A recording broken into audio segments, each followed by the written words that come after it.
AP CM Chandrababu కుటుంబ సభ్యులతో కలిసి తిరుమల శ్రీవారిని దర్శించుకున్నారు. మనవడు నారా దేవాంశ్ జన్మదినాన్ని పురస్కరించుకుని కుటుంబ సభ్యులతో కలిసి శ్రీవారి సేవలో పాల్గొన్నారు.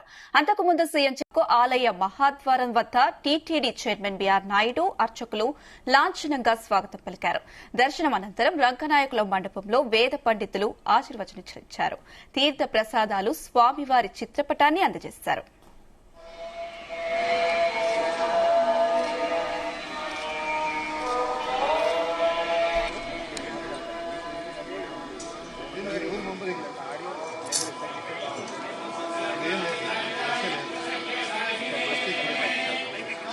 శరణాగతితో ఆలయంలోకి విచ్చేసి ఆ శ్రీయపతిని కమనీయ రూపాన్ని దర్శించాలి అని విచ్చితానిచ తాని సర్వాణి నశ్యంతి వెంకటేశ్వర దర్శనాత్.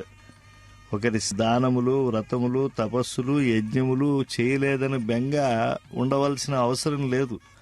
అవి కూడా పుణ్యకరమైనటువంటివే. కానీ అంతటి పుణ్యఫలాన్ని శరణాగతితో ప్రపస్తాడు. ముఖ్యమంత్రి వర్యులు ధ్వజస్తంభం దగ్గరికి వచ్చారు. గరుడుణ్ణి ఉంచి అన్ని ఉత్సవాలకు ప్రవేశించేప్పుడు ఎడమవైపు నుంచి వెళ్లి భగవద్ దర్శనం వెళితే అప్పుడు ఆ ధ్వజానికి ప్రదక్షిణం చేసినటువంటి పుణ్యం వస్తుంది. అంటే జీవస్థానాన్ని ఆశ్రయించినటువంటి లభ్యం.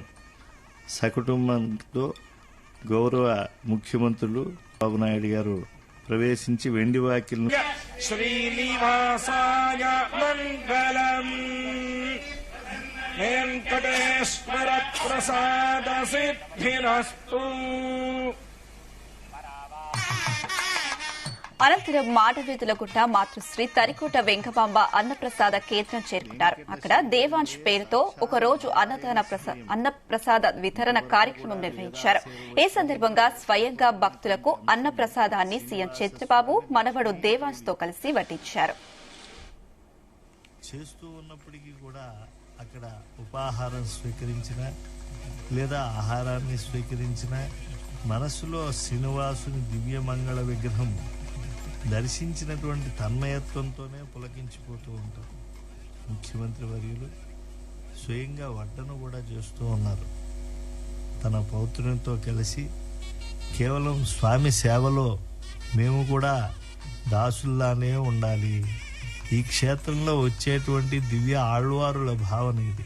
నజ్జన్మన ఫలమిదం మధుకైట భారే, నజ్జన్మన ఫలమిదం మధుకైట భారే, మత్ప్రార్థనీయ మదనుగ్రహ ఏషయేవ త్వద్భృత్య భృత్య పరిచారక భృత్య భృత్య భృత్యస్య భృత్య ఇది మాం స్మర లోకనాథ అని చెప్పి స్వామి నీ దాసులకు కడు దాసాను దాసులమై.